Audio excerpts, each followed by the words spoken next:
realmente leia as Escrituras e não pegue palavras soltas. E não pegue versículos sem você se assegurar do seu, diga, contexto. Contexto importa, irmãos. Para que a gente tenha uma interpretação bíblica responsável, a gente precisa compreender o que é, quais são os contextos, o que o texto permite que nós possamos aprender. O livro de Joel é de uma riqueza fundamental. Alguns diriam que o livro de Joel, ou Joel, foi o João Batista do Antigo Testamento, muito por conta dessa vinculação com a chegada do Espírito Santo. Eu adotaria o mesmo tom. Então, eu gostaria agora que você abrisse Joel capítulo 1, nós vamos ler Joel capítulo 1, do verso 1 ao 20. Agora sim, vamos ficar de pé para essa primeira leitura.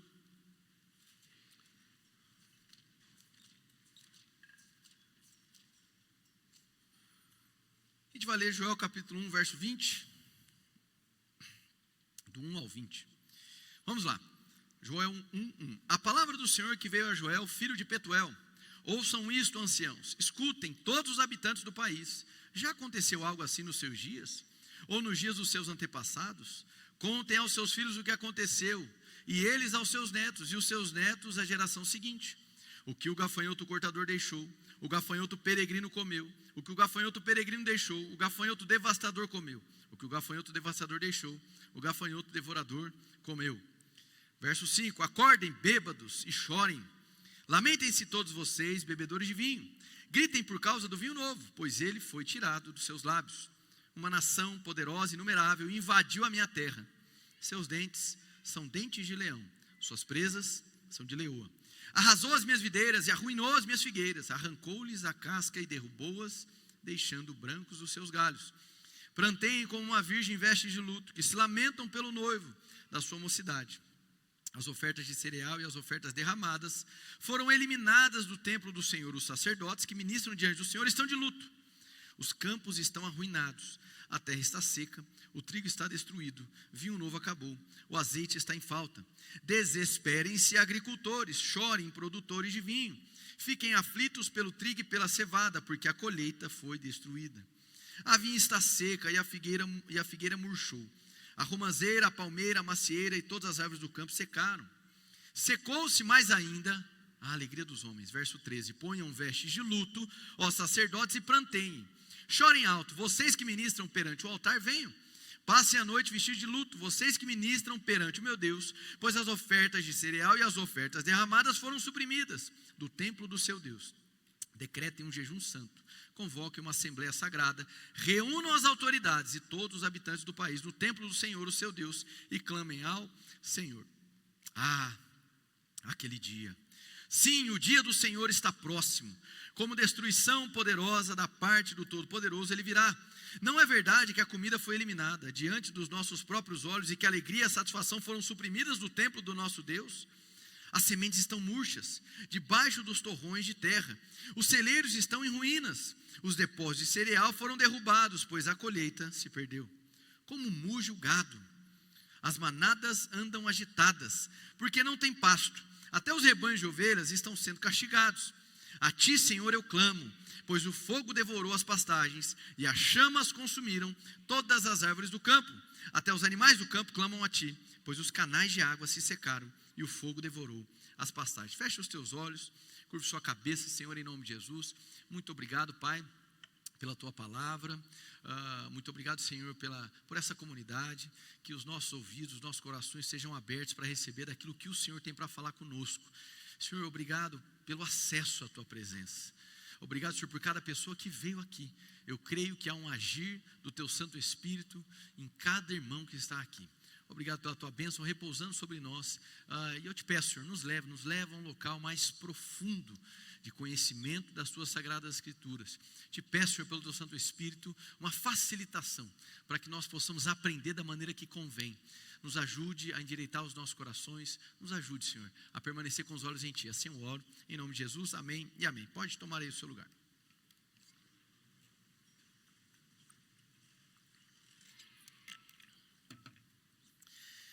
Irmãos, antes que a gente, de maneira mais detalhada, vá texto a texto de grande significado, é importante a gente entender como funciona uma profecia. Repete comigo, profecia. Muito bem. Por vezes a gente tem uma ideia de que profecia é necessariamente algo preditivo. é algo que revela algo não conhecido do futuro. E com toda certeza existe muito conteúdo profético com caráter preditivo, um caráter revelatório futuro. E é possível perceber isso no livro de Joel. No entanto, é possível perceber que a profecia de Joel, ela não tem característica exclusivamente preditiva. Nós vamos perceber que Joel inicia tratando de uma praga. E essa praga deve ser conhecida ou recebida de maneira literal. O que acontece aqui quando é falado sobre gafanhotos que devastaram as plantações de Israel, o que o autor está querendo destacar é justamente que isso aconteceu.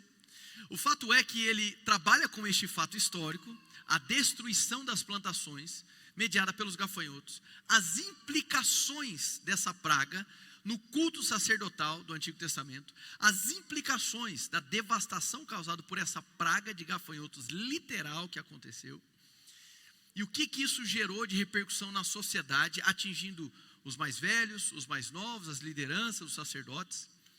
E em um dado momento, Joel vai utilizar do fato histórico da praga dos gafanhotos como uma tipificação, tanto da invasão de um exército inimigo, ok? Que aqui há uma divergência, porque não há tanta clareza. É possível que seja dos assírios, dos caldeus, vamos colocar exército inimigo. E da mesma maneira ele vai utilizar a linguagem de gafanhoto como julgamento, como uma tipificação de uma terceira situação, o julgamento futuro e final do Senhor. Quem entendeu, diga amém. Então, Joel deve ser recebido, vamos dizer assim, em 3 dimensões ou em 3 níveis. Um apontamento literal. E a interpretação desse fato histórico, praga dos gafanhotos, debaixo de um conteúdo revelacional do Senhor. Isso é uma profecia. Deus trazendo um esclarecimento do ponto de vista do Espírito de um fato histórico literal. Aqui a devastação de vegetações mediada por pragas, que já era conhecido pelo povo de Israel. A diferença era que no Egito, quando eles foram libertos, amém, irmãos? Quem se lembra das 10 pragas? Glória a Deus. A 8ª praga dos gafanhotos fora lançada contra os inimigos de Israel, que era o Egito. Aqui o contexto é outro. Essa praga é enviada pelo próprio Senhor, permitida pelo Senhor que atingisse Israel. Muda-se o contexto. Israel agora é o alvo do juízo de Deus. E esse juízo ele ganha um caráter pedagógico para a nação de Israel. E ele se torna a tipificação de invasão de exércitos posteriores, mas sobretudo do grande dia do Senhor. Onde Joel vai deixar muito claro, e vai dedicar basicamente todo o capítulo 3, para falar sobre esse grande dia. Esse grande dia do Senhor, conhecido como o grande dia do julgamento do Senhor, onde todos seremos julgados. E isso é confirmado em outros profetas, e especialmente por Jesus Cristo. Jesus Cristo deixa muito claro que haveria julgamento, um juízo final, em especial em Mateus capítulo 25, onde ele diz que ovelhas e bodes seriam separados, onde ele vai exemplificar que joio e trigo serão separados. Jesus anuncia, ou seja, ele concorda com o imaginário profético do Antigo Testamento, de que haveria um dia de que tudo seria julgado, todas as pessoas, e que também a terra, a criação cósmica de Deus, os animais, a natureza, que elas também passariam por uma renovação, elas também provariam dessa purificação divina. É interessante, irmãos, porque nós vamos ler alguns textos em Joel, que tem vamos dizer assim, um sentimento ecológico da parte de Deus. Deus, ele se importa, evidentemente, primeiramente conosco, mas isso não significa que Deus se esqueceu da obra criada, ou seja, da própria natureza. Quando ele coloca que os bois estão mugindo, a expressão aqui, ela se torna um eco de Paulo em Romanos capítulo 8, versos 18 a 22, quando ele vai falar que a criação geme. O boi mugir aqui é o boi gemer, pelas consequências do pecado. Deus demonstra que a sua salvação e redenção final, ela atinge sim o ser humano, mas ela também atinge a obra criada. Eu gosto da fala do reverendo N.T. Wright, que diz: Deus não se esqueceu do planeta que ele criou. Amém? Então, esse elemento do dia, do julgamento, da restauração, do arrependimento, do avivamento, tudo isso está no imaginário de Joel. E tudo isso tem um fim educativo, demonstrando que o Deus que acompanhou o cenário de tragédia de Israel, também é o Deus que triunfará sobre o mal no fim da história. Glória a Deus. É nesse texto também aqui que nós vamos ler sobre restituição. Que Deus é capaz de restituir o que o inimigo roubou. Isso não é uma fala positivista nem triunfalista. É uma fala segundo o próprio texto bíblico. É fato que muitas pessoas interpretam de maneira equivocada o que é essa restituição. Amém, irmãos? E por vezes tentam fazer de Deus, ou buscar a Deus apenas para restituir, receber o que julga que lhe falta. Essa restituição ela é ampla. Ela é prometida pelo Senhor. Nós devemos compreender que existe algo que o inimigo roubou, nos rouba, e que certamente, diante do arrependimento, nós poderemos provar de uma bênção maior vindo do Senhor. Amém, meus irmãos? Então, há uma riqueza. Eu quero destacar com vocês, então, que quando falamos sobre profecia, não estamos falando exclusivamente de algo que não aconteceu, um tipo de vislumbre do futuro. Pode sim ser conteúdo profético. Agora preste atenção. Diga assim, profecia. Diga forte, profecia é a revelação da perspectiva divina. Diga, é a revelação da vontade divina. Amém? Isso chega para nós em forma de esclarecimento de fatos passados, de fatos. Chega para nós em forma de orientação no tempo que vivemos. E chega para nós como vislumbre profético, agora sim futuro, de para onde nós iremos. Amém? Muito bem. Nunca trate a profecia com caráter de adivinhação. Nunca trate. E vou ser sincero, ainda que nós sejamos uma igreja bíblica, irmão, ortodoxa na doutrina, ainda que nós, domingo após domingo, nas nossas estruturas, nós temos assim uma dedicação ao ensino, você já percebeu isso ou não? Nós nos dedicamos, irmãos, a ensinar, ainda assim, irmãos, por conta do mundo que vivemos, do país que nascemos, por conta, mais uma vez, da ideia de evangelho que se tem no Brasil, ainda assim, muitos ficam se degladiando em buscar a palavra para compreender os próximos passos que o Senhor deu para a sua vida e em ficar buscando o profeta para receber uma revelação do que você deve fazer. E isso é sinal de infantilidade, segundo as Escrituras. Amém? Eu recebo um monte de pergunta sobre ouvir a voz de Deus, sobre entender quando Deus fala, como é que Ele faz, como é que Ele fala, para onde eu vou. E responder, olha, medite na palavra. Parece objetivo demais, né? A questão é que as experiências que Deus pode ter contigo de transmitir orientações de maneira não explícita como na palavra, mas de maneira implícita no seu interior, ela se torna uma grande confusão se você não conhece a palavra do Senhor. Então muitas das vezes Deus te orienta a algo em oração, mas você fica completamente inseguro, incerto. Por quê? Porque não tem familiaridade, no sentido bom da expressão, com a palavra de Deus.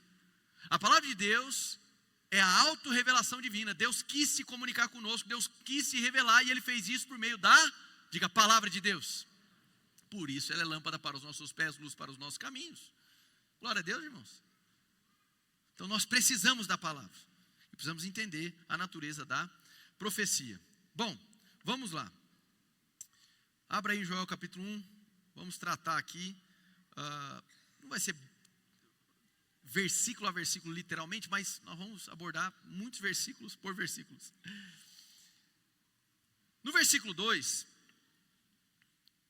nós vamos ter a expressão, ouçam isto, anciãos. Repete comigo, anciãos. Então é possível perceber que existem alguns grupos que Joel dedica a sua mensagem. Essa mensagem profética foi endereçada. Então ele vai falar com anciãos, em algumas versões vai estar aos velhos e aos cidadãos ou autoridades da terra. Há também uma fala no verso 5, acordem bêbados, em algumas versões ébrios. A outra mensagem, no verso 11, desesperem-se agricultores. No verso 13, ponham veste de luto, ó sacerdotes. Então nós conseguimos identificar 4, mas 5 grupos, do qual a mensagem tinha endereço. Há uma mensagem para os mais velhos. Aqui é possível que os mais velhos tinham um maior histórico, evidentemente, e era uma espécie de resgatar aquelas pessoas que gozavam de algum grau de experiência e maturidade diante da comunidade, e eles ouvindo a mensagem, isso cooperaria para que a mensagem toda fosse assistida ou escutada. O capítulo 1 de Joel é dedicado a um grande alerta, uma grande advertência. Na sequência vai falar sobre os ébrios. Os ébrios aqui são os bêbados, os beberrões. É interessante porque na profecia de Joel, diferente de outras, de Oséias, Amós, Jonas e tantos outros que nós tratamos na primeira parte dessa série, os profetas fazem questão de deixar muito claro qual era o pecado de Israel. Em Joel nós não temos. O pecado de Israel é esse. É possível perceber pelo tom da carta de que havia uma corrupção na adoração, de que o uso do vinho estava desequilibrado. Nós já tratamos aqui sobre o consumo ou não de álcool na Nova Aliança em outra série de mensagens, na última série. Mas a bebedice, a estar bêbado, a ebriedade, ela é condenada nas Escrituras. É pecado, irmão. Amém, irmãos? Completamente. Não há o que discutir. A embriaguez é condenada pelas Escrituras. Então, é possível perceber que esse grupo dos ébrios são apontados em destaque. Não há outro grupo que é qualificado pelo seu pecado. Então, temos velhos, sacerdotes, trabalhadores ébrios. Isso sugere para nós que o pecado da embriaguez estava disseminado na comunidade de Israel. Levando-se em consideração de que o vinho era importante para a subsistência daquele povo. O derivado da uva, e também fermentado, ele cooperava com as celebrações, ele tinha os seus momentos, ele era enviado pelo Senhor. Amém, irmãos? E isso havia sido corrompido, ou seja, o mau uso de um bem criado por Deus. Então, ainda que Joel não aponte decididamente qual era o pecado de Israel aqui no contexto, é possível perceber pelo todo da carta de que havia sim um pecado. Havia um tipo de adoração que estava teatralizada, um tipo de adoração que não era verdadeira. Joel, quando clama para o arrependimento e para o avivamento, ele está clamando por um tipo de espiritualidade que seja genuína, verdadeira. No contorno da história de Israel é possível perceber que há um tipo de esfriamento, mas carregado de vestes religiosas. Se a gente pudesse fazer um paralelo com o que nós estamos vivendo hoje a nível de nação brasileira, e eu diria que, se eu falo de púlpito, irmão, mais uma vez, eu sempre gosto de dizer isso, a minha mensagem não é para o Brasil, é para vocês, que é o rebanho que Deus me confiou, amém? Se existe hoje algo que tem se transformado num grande problema, inimigo para o evangelho puro e simples do Brasil, é algo chamado cristianismo cultural, onde as pessoas estão adequando o cristianismo enquanto filosofia. Participa da igreja, tira foto da igreja, faz postagem da igreja, fala em nome de Deus, cria fórmulas para falar que Deus abençoou, mas no fim não há confronto, não há arrependimento, não há transformação, não há mudança de vida, não há nada. É Cristo se acoplando. Eu falo de Deus, falo de Cristo, mas Ele não é o centro, Ele está na periferia da minha vida, Ele é adjacente aos meus interesses. Cristianismo cultural. Como o cristianismo na sociedade brasileira se tornou algo mais aceitável, certo? É mais aceitável. As pessoas acoplam, mas falta algo genuíno. E por que não é genuíno? Porque o evangelho genuíno, irmão, presta atenção aqui, gera transformação nas nossas vidas. Pertencer a uma igreja é uma das expressões de que você foi transformado, mas não é a única e nem a absoluta. A mensagem do evangelho transforma o nosso coração, de tal maneira que aquele que mentia não mente mais, que adulterava não adultera mais. Amém? Que pensava em se vingar não se vinga mais. De tal maneira que você entrega os seus desejos, suas vontades, a sua vida na mão dele. Então criou-se essa concepção, muito é falado em nome de Deus, irmãos. Tudo é feito em nome de Deus. Tudo, qualquer ramo da sociedade. E muitos estão caindo em um discurso que é em nome de Deus, mas não vem do Senhor. Cuidado com o cristianismo cultural. Eu não estou dizendo que a fé cristã não deve afetar a cultura, amém, irmãos? Nossa igreja fala muito sobre diálogo cultural. Nós vamos sobre um conceito sociológico, filosófico, cristianismo cultural. E que curiosamente foi cunhado por um ateu. Foi cunhado por um ateu, Richard Dawkins, que disse, olha, eu sou ateu, não creio em Deus, mas eu devo reconhecer os benefícios sociais do cristianismo no Ocidente. Então eu me vejo como um cristão cultural. Caba safado, amém? Ele é muito inteligente, mas, né? Então ele traz dessa maneira. Então são enfrentamentos contemporâneos. Aqui, o enfrentamento diz respeito a essa corrupção religiosa. Verso 4. O que o gafanhoto cortador deixou, o gafanhoto peregrino comeu. O que o gafanhoto peregrino deixou, o gafanhoto devastador comeu. O que o gafanhoto devastador deixou, o gafanhoto devorador comeu. Bom, irmãos, vamos lá. Eu vou tentar tratar disso de maneira muito rápida. porque eu acredito que assim, a gente não precisa gastar muito tempo, tá? Então, o que Joel estava querendo falar com a linguagem de gafanhoto? Sobre gafanhotos, amém? Só, mais nada. Então, ele vai trazer aqui 4 palavras distintas no hebraico para falar sobre esses tipos de gafanhotos. E o mais aceito na compreensão é de que isso diz respeito a estágios evolutivos dos gafanhotos. Por quê que essa explicação é a mais provável de que seja fiel à exemplificação dos gafanhotos? Porque, segundo a característica biológica de cada um desses gafanhotos, eles têm um tipo de atuação nas lavouras, ali nas vegetações. E é possível perceber esse processo em camadas. Ele tem uma atuação mais limitada. O primeiro aqui, que é conhecido como cortador, também vai ter a palavra saltador. Então ele salta em curtas distâncias. Aí o segundo, que é o peregrino, ele faz grandes distâncias. Aí esse que é devastador, ele fica muito tempo no mesmo local e depois salta para outros. O destruidor destrói tudo que havia sobrado. E a linguagem aqui é literal. A linguagem aqui é falando de um evento chamado praga de gafanhotos. Até curioso, porque alguns anos atrás, se não me engano, no Rio Grande do Sul, aconteceu algumas nuvens de gafanhotos. Quem está lembrado aqui? O pessoal já achou, é agora, vai voltar, aleluia, né? É agora. Ou já desesperou. Então, isso é um fenômeno, acontece. Então, é importante que fique atento aqui, não há linguagem de demônio aqui, irmãos. Pastor, mas eu fiz uma campanha, se eu ofertasse o gafanhoto não ia me pegar. Eu repreendi os 4 gafanhotos. Não precisava. Tinha necessidade. Mas funcionou. Que bom. Mas não precisava. Entende? Então cria-se essas mentalidades. O gafanhoto vai te pegar. Não tem. Então nós temos várias citações de gafanhotos nas Escrituras.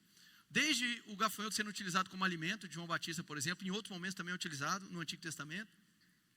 A gente vai ver o gafanhoto sendo utilizado como tipificação de exércitos. Amém? Possível.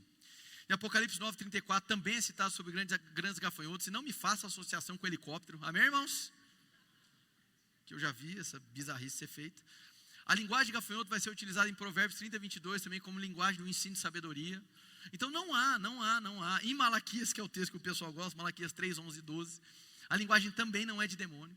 Então não existe texto bíblico suficiente para se argumentar que gafanhoto é demônio. Quem entendeu, diga amém. Jóia, tudo bem. Mas eu posso compreender, e geralmente o erro está aqui, tá? Mas a figura do gafanhoto não é a figura de um inimigo. Ok, ela pode ser utilizada como tipificação de inimigo. A questão é que de um inimigo ser tratado como demônio, que esse demônio precisa ser repreendido, retirado, expulso, é um salto interpretativo gigantesco. Vocês estão me entendendo ou não? Não faz sentido. É igual, irmãos, convenhamos, é igual que no Brasil se tornou comum dar nome para demônios segundo as religiões de matriz africana. Já percebeu ou não? Não é? Zé Pilintra, Pombagira, lá. Em inglês, como é que fica? John Pilintra. Já pensou? Turning Dove, é a pomba que gira, né? Faz sentido isso? Não faz, então foi sendo acoplado. É o evangelicalismo brasileiro, olhando para outras religiões, certo? E aqui não estou entrando em média discussão sobre a qualidade, o conteúdo, mas olhando para outras religiões e já definindo aquilo como figuras demoníacas e dando nome aos demônios. Meu irmão, não tem previsão nas escrituras disso, não tem. Não, mas tem um que o nome é legião. Não. Amém? Então, não. Então, isso vai gerando esses estigmas, esses pensamentos, essa espiritualidade folclórica. E isso acaba diminuindo o próprio sacrifício de Jesus Cristo. Então, não, irmãos, nós estamos em Cristo Jesus, amém? Tem gente rindo até agora com o John, amém? Glória a Deus. Então, não é por aí, o caminho não é por aí. Existem outras maneiras de você resistir ao diabo. E o diabo existe, os demônios são reais, ok? Ninguém está negando esse fato, eles incomodam, eles atrapalham, eles tentam provocar confusão, morte, mentira. Mas daí para cultivar essa espiritualidade folclórica, onde você precisa dizimar e ofertar para que os gafanhotos não entrem na sua casa, e o gafanhoto é o demônio, não. Há uma pregação do reverendo Spurgeon, C.H. Spurgeon, onde ele vai trazer uma linguagem, onde o gafanhoto é a nossa própria insensatez, né? Então, eu não vou gastar mais tempo que isso. Basicamente é isso, não são demônios, não há inferência bíblica possível para serem compreendidos como demônios. E com grande grau de segurança diz respeito a esses 4 estágios evolutivos. Ele vai ser citado em Joel capítulo 1, verso 4 e também em Joel capítulo 2, versículo 25. Aí como eu disse, presta atenção, é um fato histórico. Essa invasão de gafanhotos é uma praga. E essa praga, ela cai sobre a nação de Israel em forma de julgamento. Por que é que esse julgamento chega para a nação de Israel? Por conta do seu acúmulo de pecado, que Joel não declara exatamente qual é. É possível perceber pela carta, o que está implícito é que houve um distanciamento do Senhor. Embora eles realizassem atos religiosos, o coração deles estava apartado. Amém, irmãos? Glória a Deus. Essa é a questão. E isso é grave. Então, Deus libera esse julgamento sobre a nação de Israel. E aí vamos lá. Uma vez que há uma devastação da vegetação, e aqui o texto deixa muito claro, dizendo que a figueira e a videira, repete comigo, figueira e videira. Muito bem. Que a figueira e a videira foram destruídas, arrasadas. Tanto a figueira quanto a videira e o seu florescimento é sinal de favor, de prosperidade. Isso vai ser apontado posteriormente no capítulo 3. Basicamente, Joel está deixando muito claro que, povo de Israel, o pecado de vocês atraiu para vocês julgamento. E isso é a causa da destruição de vocês. Vocês, sendo o povo escolhido de Deus, vocês ignoraram ao Senhor e fizeram do culto uma baderna. Fizeram da boa obra do Senhor algo para alimentar o pecado da bebedice de vocês. Então agora o julgamento está caindo sobre a nação de Israel. Deus está demonstrando, deixando muito claro para Israel que Ele é Senhor sobre eles. E o mesmo Deus que julgou os inimigos de Israel é o Deus que julga Israel. Isso demonstra um senso de justiça do Senhor, de retidão do Senhor. E outro ponto, com as vegetações, né, as colheitas interrompidas, agora o culto deles é prejudicado. Porque dentro das cerimônias religiosas do antigo Israel, era necessário que cereais fossem ofertados em forma de sacrifício. Era necessário que rebanhos fossem ofertados em sacrifício. Como os gafanhotos devastaram tudo, as chuvas, tanto o primeiro quanto o segundo semestre, pararam de cair sobre Israel, eles agora vão entrar em profunda fome, em profunda sequidão, e o culto fica prejudicado. Deus está deixando muito claro para Israel que eles dependem do Senhor, que eles dependem da suficiência do Senhor, inclusive para administrar o culto, onde assim, o culto desregrado que eles estão oferecendo. Deus está deixando claro para Israel, até mesmo esse culto teatral de vocês, corrompido no coração, depende de elementos que eu sustento. Depende de elementos que eu dou vitalidade. E aí Joel vai captar essa compreensão, vai captar essa questão. No verso 9 ele vai dizer, as ofertas de cereal e as ofertas derramadas foram eliminadas do templo do Senhor. Os sacerdotes que ministram diante do Senhor estão de luto. No verso 11 eu já antecipei, desesperem-se agricultores, diga assim, trabalhadores. Produtores de vinho, fiquem aflitos pelo trigo e pela cevada, porque a colheita foi destruída. Se existe um mal contemporâneo, agora falando das nossas vidas, é a nossa satisfação concentrada no fruto do nosso trabalho. Nós confundimos a felicidade e a satisfação, que são oriundas do resultado do nosso trabalho, e essa felicidade é bíblica, meus irmãos. Se alegrar pelo fruto do seu trabalho, seja ele qual for aqui, sendo lícito e honesto, evidentemente, é bíblico, amém? É bíblico. Você que atua no comércio, vender algo e ter felicidade, isso é bíblico, você glorifica ao Senhor. Você sendo um prestador de serviço, entregando o seu melhor, você glorifica ao Senhor. Perfeito? Isso é bíblico. O que não é a gente fazer da nossa satisfação no trabalho o Deus das nossas vidas. E só provar de estabilidade espiritual quando nós enxergamos estabilidade financeira. A par de Deus, irmãos, tudo mais é instável, inclusive a sua esposa e incluindo os seus filhos. Seu marido, sua esposa, seus filhos não têm vocação para ser Deus. Eles são instáveis. Amém? O seu trabalho é instável. A economia do país é instável. Políticos, além do instável. Amém? Então, tudo ou mais que nos cerca é instável. O que é estável? Diga o Senhor Jesus. Amém? Por isso que o pecado da idolatria é tão grave, porque é depositar, é projetar a fé e a esperança em coisas que devanecem, em coisas que são instáveis, que pode estar bem num dia, mas você não tem a garantia do outro. Mas o Senhor não muda, irmão. Por isso é sabedoria entregar a sua vida nas mãos do Senhor. Não é nas minhas mãos, não é na mão de uma denominação, é nas mãos do Senhor. Conhecer a esse Senhor que sustenta as nossas vidas, que visita ou visitou, conhece o nosso passado, está conosco no presente, conhece o nosso futuro e Ele não muda. Amém? Tudo ou mais instável, então planteiem os agricultores. No verso 13, como eu disse, ponham vestes de luto, aos sacerdotes planteiem e chorem alto. E aqui começa então a virada, a partir de uma convocação. Uma convocação por meio de jejum, de assembleia sagrada, reunindo as autoridades e todos os habitantes do país. Verso 15. Sim, o dia do Senhor está próximo, com destruição poderosa da parte do Todo-Poderoso Ele virá. Olha para cá um instantinho. Essa expressão dia do Senhor, diga dia do Senhor. Ela diz respeito a um cenário de julgamento. Amém? E essa mesma expressão dia do Senhor, ela é utilizada em outros contextos onde Israel foi julgado. Amém? Também outras nações. Outra coisa é o dia do Senhor, apontando para o juízo final. Então, numa leitura um pouco descuidada das Escrituras, isso vai parecer que se confunde. Então, atenção aqui, todos os dias do Senhor, onde Ele manifesta julgamento ao longo da história da humanidade, eles são apontamentos, prefigurações do grande dia do Senhor, conhecido como juízo final. Deu para entender ou não? Por isso que o livro de Joel, muitas pessoas já têm muita dificuldade no livro de Joel, porque ele vai falar sobre gafanhotos e exércitos, e é como se a linguagem estivesse misturada. São prefigurações, apontamentos. E fala sobre dia do Senhor, mas parece que já aconteceu e vai acontecer, e é justamente essa ideia. Porque quando ele fala sobre dia do Senhor, ele está falando sobre juízos, e do grande dia do Senhor, do juízo final.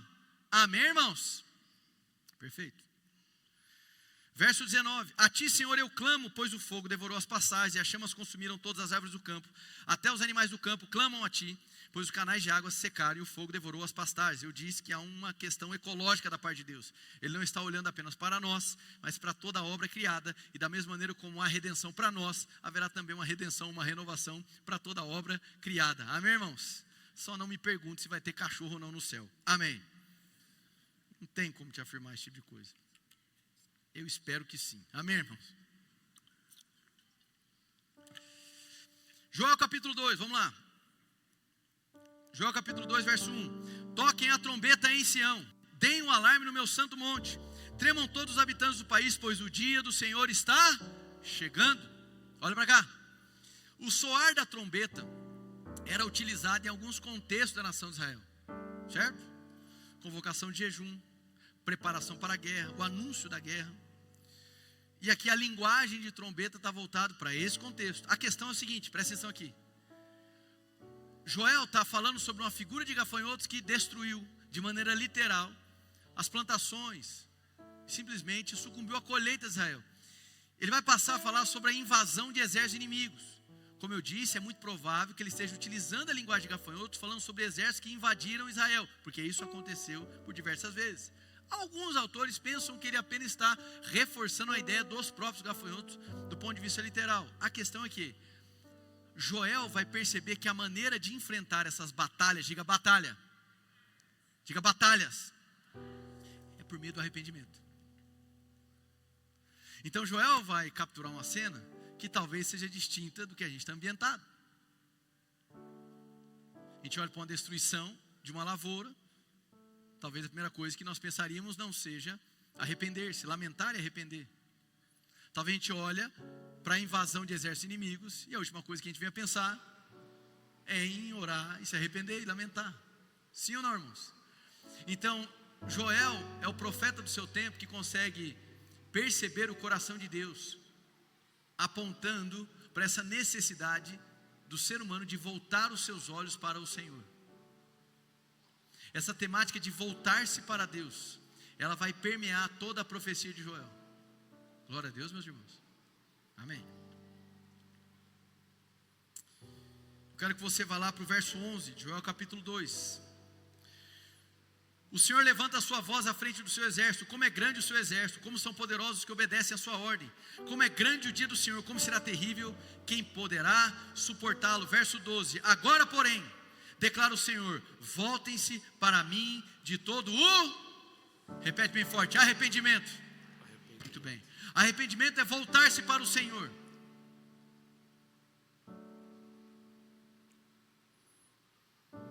Arrependimento, irmãos, é colocar os teus olhos no Senhor e em mais nada. A linguagem aqui às vezes parece que, bom, então o Senhor está esperando arrepender para que Ele possa fazer alguma coisa. Essa linguagem, ela tem algum grau de sentido, só que ela tem um problema no cerne da questão, que é o quê? Colocar Deus na reatividade. Como se Deus fosse um personagem birrento, mimado, que está esperando você tomar uma atitude que agrade Ele, para que então Ele possa ser Deus. Não é bem assim. Todo o contexto bíblico deve ser lido a partir da ação divina, antecedendo a ação do homem. Amém? O reativo ao Senhor somos nós, não Ele a nós. O arrependimento nos faz acessar algo que Deus manifestou antes. O arrependimento é voltar aos olhos daquele que colocou os olhos em nós. Arrependimento não é uma espécie de troca religiosa, para que Deus agora possa fazer algo. Embora à primeira vista, quando nós lemos o texto, fica parecendo isso. Eu vou me arrepender para Deus fazer alguma coisa. Não, isso faria de Deus um ser manipulável. E Ele é Deus, irmãos. É Ele quem admitiu, é Ele quem Ele criou.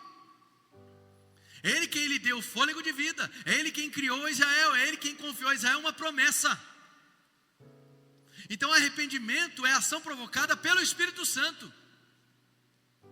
E esse arrependimento é o que nos traz de volta para a bondade, para a vontade do Senhor. Então arrependimento não é um agente de manipulação para que Deus faça o que eu quero. Quem entendeu, diga amém. Por isso é necessário arrependimento, irmãos. Arrependimento não deve acontecer apenas no dia que você entregou sua vida para Jesus. Arrependimento não é algo que deve acontecer apenas quando você se lembra que falha. Arrependimento é algo, uma doutrina que deveria caminhar na liturgia dos nossos dias. Todos os dias arrepender-nos, por quê? Porque a nossa tendência é tirar os olhos dele, irmão, sim ou não? A nossa tendência é confiar mais nas riquezas do que no Senhor. A nossa tendência é se sentir muito mais seguro quando somos rodeados de sentimentos de validação e aceitação das pessoas, do que a certeza de que Ele sustenta as nossas vidas. Devemos nos arrepender porque o nosso coração é de fato uma fábrica de ídolos. Nós idolatramos pessoas, lugares, circunstâncias e acima de tudo idolatramos os nossos acertos. Idolatramos a nossa produtividade, idolatramos as nossas habilidades. Nós idolatramos a nossa história. Quantos aqui talvez não se transformarem em saudosistas? Está aí com seus 40, 50, 60, 70 anos e só olha para trás, como se não tivesse vida para frente. O profeta Joel diz: eis, os velhos sonharão, que a vida não acabou, tem coisa pela frente. Que Deus é esse que só teria coisas para te contar do passado? Ele tem coisas para hoje, Ele tem coisas para amanhã, porque Ele não muda. Joel é um chamado para dizer: ei, o Senhor é Deus. Arrepender-se a esse Deus não é um favor que você faz a Ele, mas é a plena consciência da nossa miséria. Sem arrependimento nós não acessamos a bondade divina. Na verdade, a bondade divina é que nos induz ao arrependimento. Mas eu digo, nós não tomamos conhecimento. Sem arrepender-nos, nós não temos a plena consciência de que é Ele que vai na frente, de que Ele está conosco. Amém? Então, é válido clamar por avivamento, que é um grande derramamento do Espírito. Essa é a definição. Um bolsão do Espírito que se abre dos céus. Devemos clamar por isso. Mas não há como falar de avivamento sem falar de arrependimento. E eu já participei de muitas reuniões aqui nessa cidade, com lideranças que colocam Deus na reatividade. É tempo de nos arrepender. Arrependendo vai vir o avivamento. Não é a garantia, irmãos. Arrependimento cria a condição para o avivamento, mas quem decide se haverá avivamento é o Senhor, irmão. Não jogue Deus para a reatividade. Cansei de participar de reunião assim. vamos nos arrepender, que aí Deus vai avivar. Não é por aí, irmãos. É Deus quem decide quando Ele quiser, do jeito que Ele quiser, que Ele vai derramar uma chuva dos céus. Arrependimento não pode ser um meio para um fim. O arrependimento é o local da chegada. O arrependimento é voltar-se aos olhos do Senhor. E o que mais eu quero além dos olhos do Senhor voltado para mim? Agora, é fato que sem arrependimento não há avivamento. Quem entendeu que é a diferença?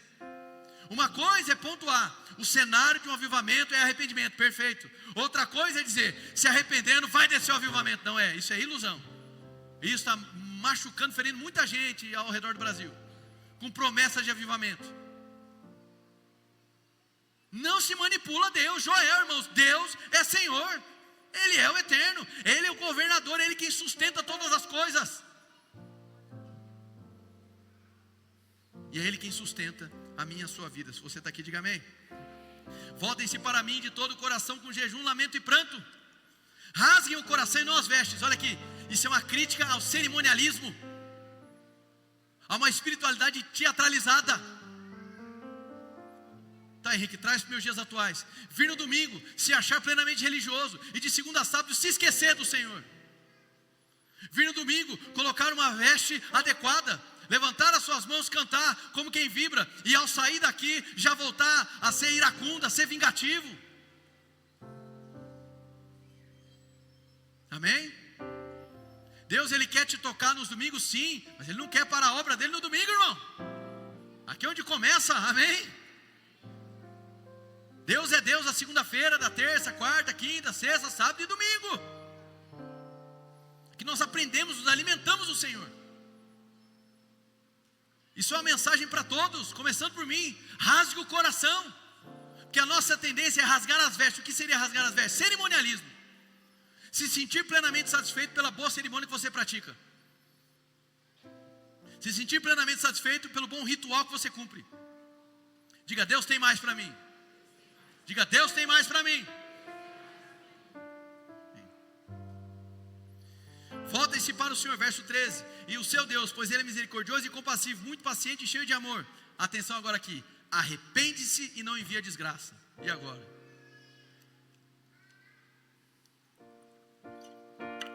Em outros textos diz que Deus não mente e Deus não se arrepende. Como é que esse texto está dizendo que Deus se arrepende? Em Oséias vai utilizar a mesma linguagem. Amós, se não me engano, também. O que é a linguagem do arrependimento divino? Presta atenção aqui. Nas escrituras nós vamos perceber que Deus, diga assim, Deus é Deus. Deus é Deus, irmãos. Deus que é Deus, Ele utiliza de linguagens que são compreensíveis para nós. Ele se usa de linguagens ou formas, para que nós possamos receber dEle. É uma força de expressão divina, para que nós consigamos compreender o que Ele está buscando comunicar. Então o arrependimento divino aqui pode ser compreendido como um pesar divino, uma consideração divina, e não um arrependimento como se estivesse fazendo uma coisa errada, porque Deus não erra. Amém, irmãos? Então o nome dado para isso é antropopatismo. Esse é o nome do recurso, certo? Antropopatismo. Então Deus vai se utilizando de uma linguagem, que é uma linguagem que entre homens, entre humanos, ela é facilmente assimilável, para demonstrar que o quê? Que há uma tensão, e isso é possível perceber claramente no livro de Oséias, entre o julgamento, a necessidade da ira ser manifesta e a misericórdia do Senhor. E é possível perceber ao longo de toda a narrativa bíblica que Deus é rico em compaixão, que Deus é rico em bondade. Amém, irmãos? É como se o contexto estivesse dizendo da seguinte maneira: Israel, o que vocês merecem é diga julgamento. O que nós, humanidade, merecemos é o que? Julgamento, ira, por conta do pecado. Só que Deus é muitíssimo gracioso e compassivo. E qual é a plena manifestação da bondade e graça do Senhor? Diga, Jesus Cristo. Quando Jesus Cristo é enviado, irmãos, nós não tínhamos um acúmulo de acertos para apresentar ao Senhor. Nós não tínhamos um culto representado por Israel aceitável ao Senhor. O que nós tínhamos? Corrupção, acúmulo de pecado, distanciamento. Essa é a realidade. Deus manifesta o seu caráter, e quando Ele manifesta o seu caráter, sim, trazendo julgamento, porque a cruz foi um local de julgamento, amém, irmãos? O nosso pecado foi julgado na pessoa de Cristo. Agora o que nós recebemos é a bondade e a graça manifesta. Então o arrependimento dos nossos corações nos faz acessar essa graciosidade do Senhor, amém? Então nós vemos aí a tensão da ira e da compaixão, E a gente percebe que, como diz aquela canção, né? A graça vence o julgamento. Amém, irmãos? Graças a Deus, né? Verso 16, reúnam o povo, consagrem a assembleia, ajuntem os anciãos, reúnam as crianças, mesmo que as que mamam no peito. Até os recém-casados devem deixar os seus aposentos.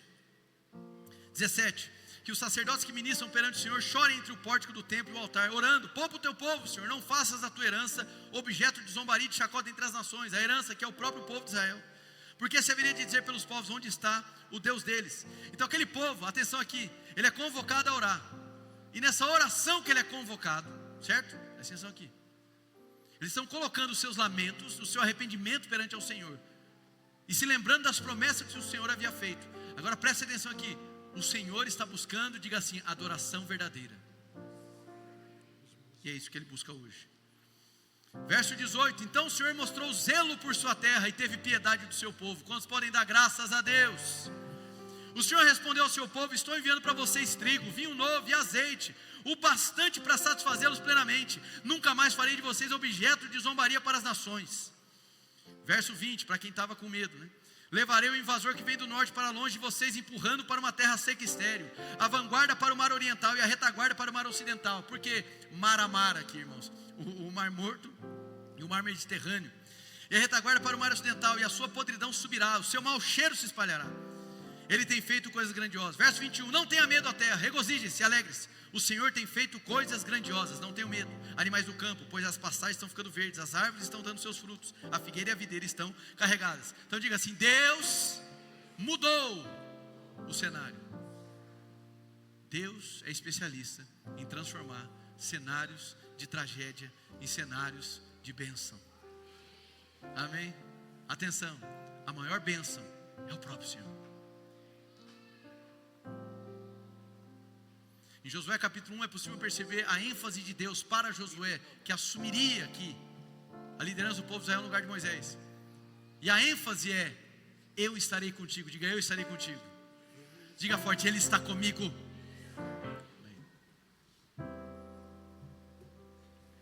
Se não há convicção de que o Senhor é contigo, irmãos, você não conseguirá discernir e desfrutar da terra que lhe foi prometida.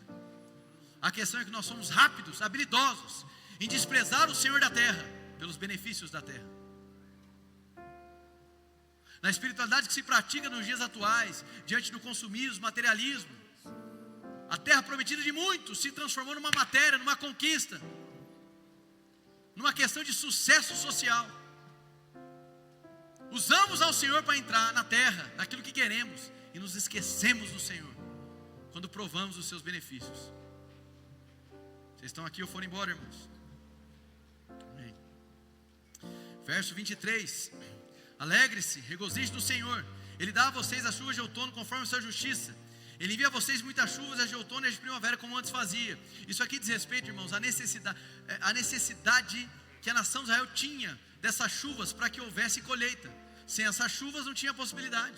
Diferente de outras nações, como o Egito, com o grande Nilo, Israel dependia dessas chuvas para que pudesse haver florescimento. Verso 25, vou compensá-los pelos anos de colheitas que os gafanhotos destruíram, o gafanhoto peregrino, devastador, devorador, cortador, o meu grande exército que enviei contra vocês. Vocês comerão até ficarem satisfeitos e louvarão o nome do Senhor, o seu Deus, que fez maravilhas em favor de vocês. Nunca mais o meu povo será humilhado. Então vocês saberão que eu estou no meio de Israel, eu sou o Senhor, o seu Deus, e não há nenhum outro. Nunca mais o meu povo será humilhado. Amém, irmãos? Então presta atenção, há uma promessa de restituição. Essa promessa é endereçada para essa nação. A descrição dos gafanhotos aqui diz respeito à destruição natural daquela praga de gafanhotos. Alguns interpretam que aqui ele coloca também de maneira ampla a destruição provocada pelas invasões e que Deus restituiria. Na narrativa bíblica é possível perceber que Israel, pós-exílico, provou de momentos de festividade, de alegria e de bênção, depois vindo com outra destruição. A história de Israel é construída a partir de destruição, arrependimento, renovação, amém? É quase uma liturgia para a vida. Destruição, a constatação, o arrependimento, a busca pelo Senhor, o clamor, e aí há uma restauração. E não olhe para Israel como está vendo, esse povo de Israel tendo o Senhor desprezou, porque nós adotamos muitas das vezes as mesmas práticas. Quantas vezes nos esquecemos de Cristo? Quantas vezes nos esquecemos da centralidade da cruz? Quantas vezes esquecemos do que significa a palavra de Deus nas nossas vidas? Sim ou não, irmãos? Poderíamos dizer que Israel é um arquétipo para a vida, para as nossas vidas. Da mesma maneira como o Senhor escolheu Israel, Deus em Cristo nos escolheu, se aproximou de nós, veio habitar em nós, com uma grande diferença. O Senhor habitava no arraial, no meio de Israel. Agora na nova aliança Ele habita dentro de nós, irmãos. Ou seja, as desculpas foram suprimidas, porque aquele Deus que enviou a Cristo Jesus na cruz do Calvário, Ele hoje habita dentro de nós. Nós temos potência para viver uma vida digna. Nós temos a habilidade do Senhor para amar, para não se vingar, para perdoar, para continuar caminhando e para não colocar nossa esperança nos bens naturais. Amém, irmãos? Diga assim: Deus de restituição.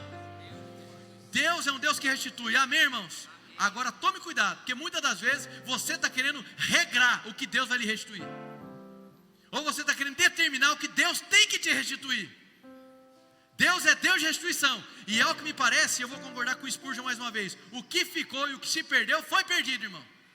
Significa que o que Deus tem para nós é algo novo, é da parte de Deus. Aleluia!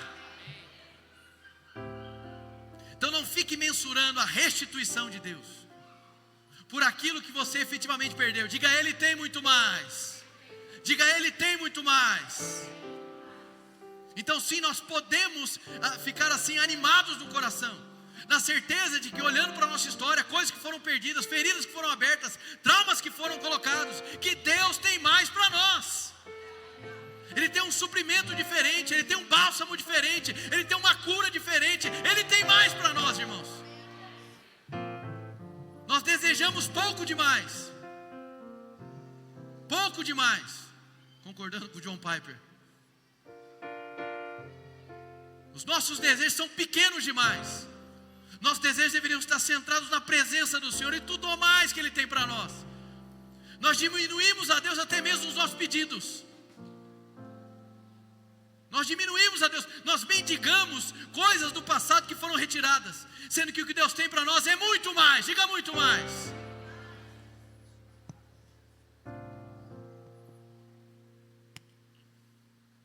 Graças a Deus. Deixa eu encerrar.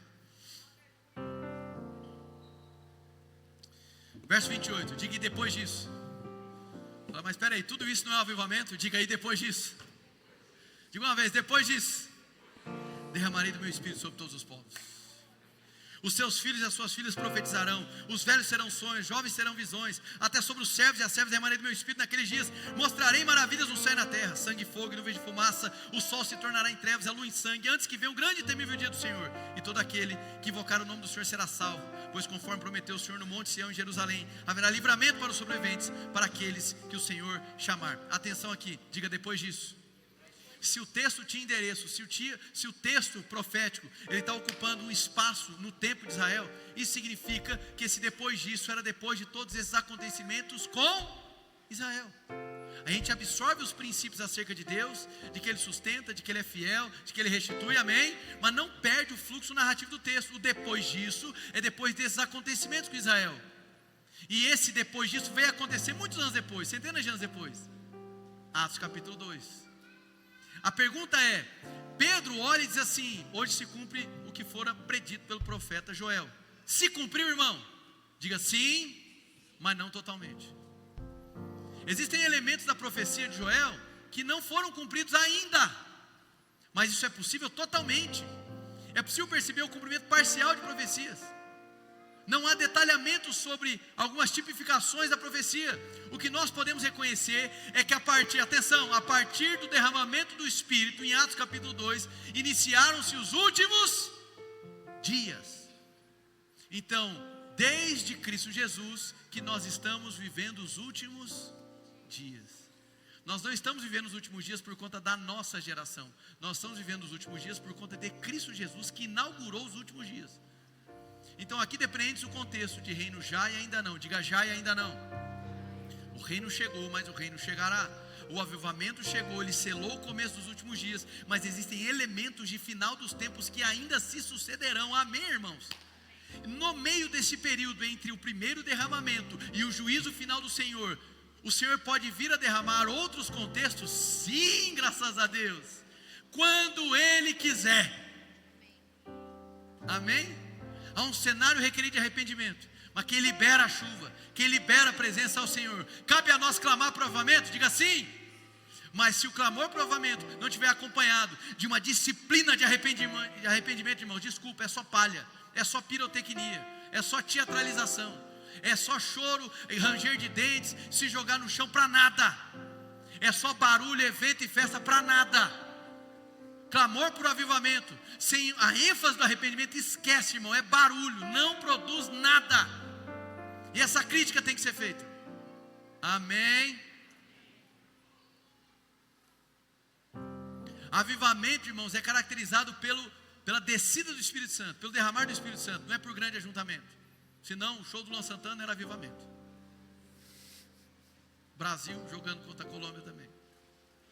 Glória a Deus? Não. Avivamento é marcado pela descida do Espírito. O cenário de arrependimento é de arrependimento. Mas não pense que é o arrependimento que manipula o Senhor de forma alguma. O arrependimento nos dá acesso à face do Senhor, a face que Ele anseia em revelar para nós. Graças a Deus. Então esse texto é poderosíssimo. E eu encerro aqui. Não tem como entrar no capítulo 3, amém? Então, jovens, velhos, crianças, servos e servas, naquela época eram pessoas descartadas da sociedade, escravos. O avivamento é para todos, irmãos. O avivamento não é só para os anciãos, não é só para os jovens. Viajei o Brasil pregando em conferência de jovens, escutava isso para todo lugar. A tocha do avivamento está com os jovens. Coisa patética, irmão. O avivamento é geracional.